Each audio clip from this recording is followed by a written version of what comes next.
चलिए जानते हैं आज की देश और दुनिया की सिलेक्टेड काम की और महत्वपूर्ण 50 बड़ी खबरों को सिर्फ 10 मिनट में। पर अभी तक आपने इस वीडियो को लाइक नहीं किया तो लाइक कर दीजिए।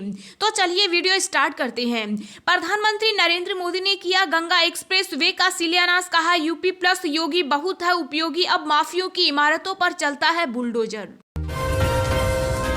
राजनाथ सिंह ने फ्रांस की रक्षा मंत्री संग कई मुद्दों पर की चर्चा। बोले चीन से निपटने के लिए भारत के पास क्षमता और इच्छा शक्ति।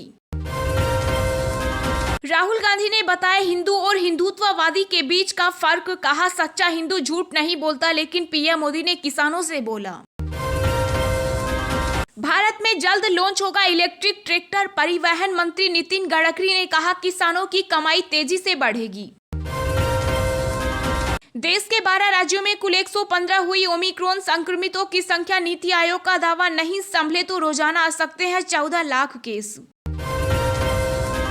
ओवैसी और सपा सांसद ने केंद्र सरकार पर उठाए सवाल। कहा 18 साल की लड़की पीएम चुन सकती है तो शादी क्यों नहीं कर सकती। आम आदमी पर फिर से पड़ी महंगाई की मार। सीएनजी और पीएनजी गैस के बढ़े दाम, जाने नई कीमत। भारत ने ओडिशा तट पर अग्नि प्राइम मिसाइल का किया सफल परीक्षण। 1000 से 2000 किलोमीटर के बीच है मारक क्षमता। चीन के बीच जारी तनाव पर आईएएफ चीफ की 2 टूक। कहा जरूरत पड़ी तो पूर्वी लद्दाख में सेना की तैनाती बढ़ाने को है तैयार। गांव पहुंचकर बोले किसान नेता राकेश टिकैत। कहा अभी तो 1 साल की ट्रेनिंग हुई है, आने वाले समय में होगी जंग। वायु प्रदूषण को रोकने के लिए फंड इस्तेमाल करने में कई राज्य सरकारें पीछे। पर्यावरण मंत्रालय ने जारी किया आंकड़ा। वायुसेना प्रमुख वीआर चौधरी ने सीडीएस रावत को किया याद। कहा निष्पक्ष जांच जारी, जल्द पता चलेगी गलती। किसान नेता गुरनाम सिंह चढ़ूनी ने किया अपनी नई पार्टी बनाने का ऐलान। बनाई संयुक्त संघर्ष पार्टी। पंजाब विधानसभा चुनाव में ठोकेंगे ताल। सरकार पर किसानों का दबदबा कायम। केंद्र ने घरेलू बिजली उपभोक्ताओं को सीधे सब्सिडी देने की योजना टाली।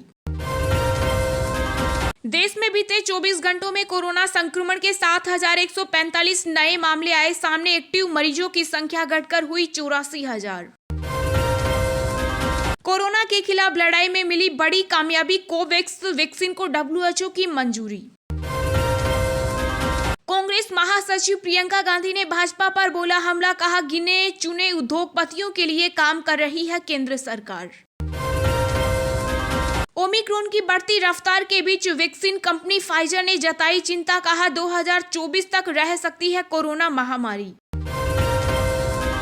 अरविंद केजरीवाल उत्तर प्रदेश में 2 जनवरी को करेंगे आम आदमी पार्टी के चुनाव अभियान का शुभारंभ। नए सीडीएस की नियुक्ति प्रक्रिया शुरू। जल्द ही रक्षा मंत्री राजनाथ सिंह को सौंपी जाएगी संभावित नामों की सूची।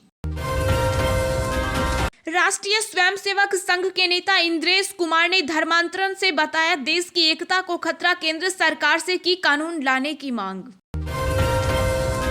क्रिप्टो करेंसी पर पूरी तरह बैन के पक्ष में आरबीआई। सेंट्रल बोर्ड को रिजर्व बैंक ने दी सूचना। कोरोना के ओमिक्रॉन वेरिएंट के खिलाफ मिला हथियार। बूस्टर डोज से मिलती है 85% तक सुरक्षा। उत्तराखंड चुनाव में कांग्रेस ने तेज की प्रत्याशियों के चयन की प्रक्रिया। टिकट दावेदारी को जानी जाएगी जमीनी हकीकत। अखिलेश यादव के ओएसडी रहे गजेंद्र सिंह के घर आयकर विभाग का छापा। लखनऊ समेत कई जिलों में भी हुई कार्रवाई। 5 राज्यों के विधानसभा चुनाव की घोषणा। जनवरी के पहले हफ्ते में संभव। चुनाव आयोग ने तेज की तैयारी।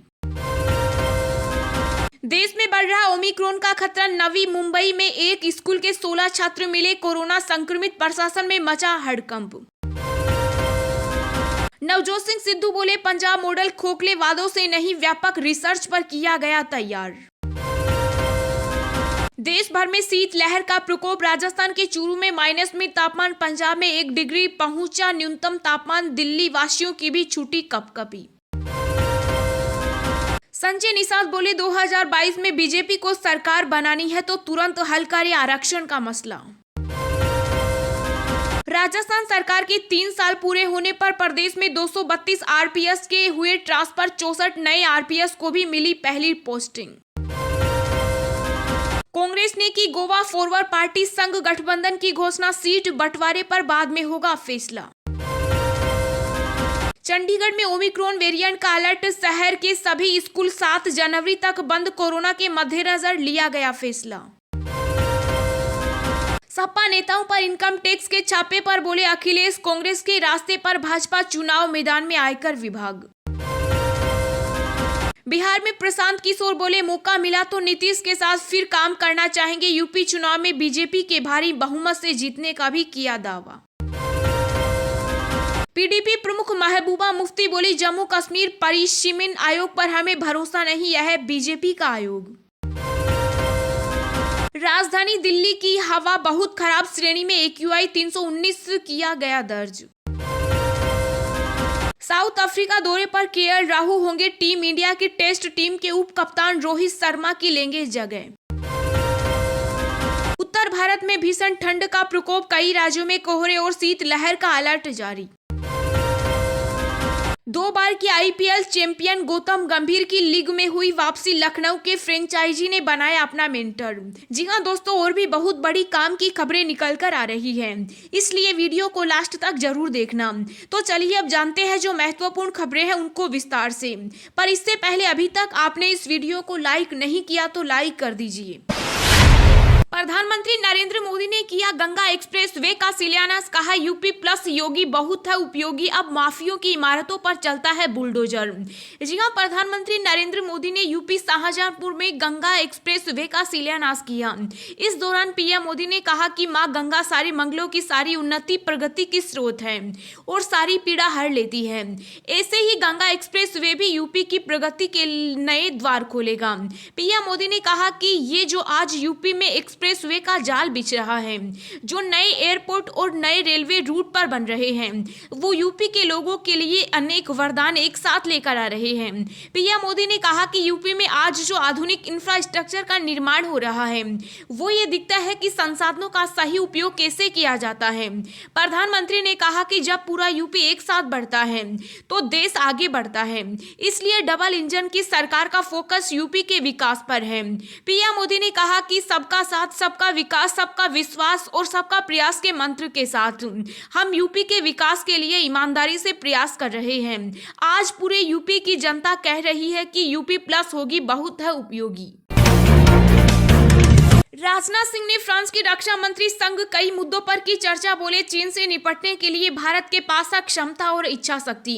जी हां, चीन भले ही नियमों और समझौतों का उल्लंघन करते हुए अपनी कायराना करतूतें कर रहा हो, लेकिन भारत उसे मुंह तोड़ जवाब देने के लिए हमेशा तैयार है। फ्रांस के साथ रक्षा वार्ता में भारत ने कहा कि उसके पास अपनी सीमाओं पर चीन के किसी भी दुस्साहस से निपटने के लिए राजनीतिक इच्छा शक्ति और क्षमता है। भारत यात्रा पर आई फ्रांस की रक्षा मंत्री फ्लोरेंस पार्ले ने कहा कि बीजिंग पूरे हिंद प्रशांत क्षेत्र में, खासकर दक्षिण चीन सागर में और अधिक आक्रामक होता जा रहा है। भारत और फ्रांस ने कई रणनीतिक और रक्षा मुद्दों, द्विपक्षीय क्षेत्रीय रक्षा औद्योगिक सहयोग, दोनों देशों के बीच भविष्य के सहयोग, आतंकवाद का मुकाबला करने पर बारीकी से समन्वय करने, समुद्री सुरक्षा सहित सभी क्षेत्रों में सहयोग को मजबूत करने के उपायों पर चर्चा की। राजनाथ सिंह ने कहा कि भारत फ्रांस राजनीतिक साझेदारी में द्विपक्षीय, क्षेत्रीय और रक्षा औद्योगिक सहयोग जैसे मुद्दों की एक विस्तृत श्रृंखला पर चर्चा की गई। देश के 12 राज्यों में कुल 115 हुई ओमिक्रॉन संक्रमितों की संख्या, नीति आयोग का दावा, नहीं संभले तो रोजाना आ सकते हैं 14 लाख केस। देश में कोरोना वायरस संकट के बीच अब नए वेरिएंट ओमिक्रॉन का खतरा भी तेजी से बढ़ रहा है। महज कुछ ही दिनों में भारत में ओमिक्रॉन के मामलों में खासा इजाफा हुआ। अब तक 12 राज्यों में कुल 115 ओमिक्रॉन संक्रमितों की पुष्टि हो चुकी। सबसे ज्यादा खतरा महाराष्ट्र और दिल्ली में देखने को मिल रहा है। बीते 24 घंटे में देश देश में ओमिक्रॉन के 24 नए मामले सामने आने से हड़कंप मच गया। यही वजह है कि सरकार ने लोगों को कोरोना नियमों का सख्ती से पालन करने को कहा ताकि तीसरी लहर से बचा जा सके। ओमिक्रॉन के खतरे के बीच नीति आयोग ने भी सावधान किया।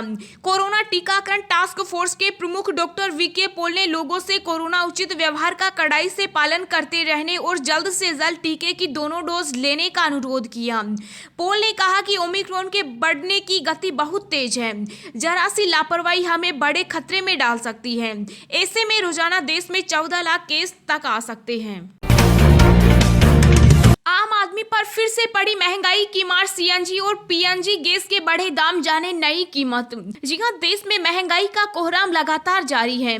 मुंबई और आसपास के इलाकों में सीएनजी गैस सप्लाई करने वाली कंपनी ने सीएनजी और पीएनजी के दामों में बढ़ोतरी कर दी। कंपनी ने सीएनजी के दाम में 2 रुपए प्रति किलो और पीएनजी के दाम में 1 रुपए 50 पैसे प्रति यूनिट की बढ़ोतरी की। भाव में बढ़ोतरी के बाद मुंबई और इसके आसपास के इलाकों में सीएनजी की कीमतें 61 रुपए 50 पैसे प्रति किलो से बढ़कर 63 रुपए 50 पैसे प्रति किलो हो गई। वहीं पीएनजी के दाम 36 रुपए 60 पैसे प्रति यूनिट से बढ़कर 38 रुपए प्रति यूनिट हो गए। पिछले 3 महीनों के अंदर सीएनजी के दामों में चौथी बार बढ़ोतरी हुई। देश में महंगाई का हाल इसी बात से जाना जा सकता है कि मुंबई महानगरीय क्षेत्र में पिछले 11 महीने में सीएनजी की कीमतें 16 रुपए प्रति किलो तक बढ़ गई है। सरकार पर किसानों का दबदबा कायम, केंद्र ने घरेलू बिजली उपभोक्ताओं को सीधी सब्सिडी देने की योजना टाली। जी हां, किसान आंदोलन के दबाव में केंद्र सरकार एक और बड़े सुधार से पीछे हट गई। नए कृषि कानूनों को वापस लेने और बैंकों के निजीकरण के मुद्दे से पीछे हटने के बाद अब उसने बिजली सब्सिडी सीधे ग्राहकों के खाते में ट्रांसफर करने की योजना को टाल दिया। केंद्रीय बिजली मंत्रालय ने इसके लिए नए बिजली बिल का ड्राफ्ट फाइनल कर लिया, जो संसद के चालू शीतकालीन सत्र में पेश किया जाना था। इस ड्राफ्ट में बिजली कंपनियों को सब्सिडी देने के बजाय सीधे ग्राहकों के खाते में सीधे ट्रांसफर करने का प्रावधान है। जिस तरह रसोई गैस यानी एलपीजी ग्राहकों की सब्सिडी सीधे उनके खाते में आती है, सरकार उसी तरह का तंत्र बिजली ग्राहकों के लिए भी विकसित करना चाहती है। लेकिन किसानों का एक बड़ा वर्ग इस बिल का भारी विरोध कर रहा है। इस वजह से सरकार इस बिल को आगे बढ़ाने से पीछे हट गई।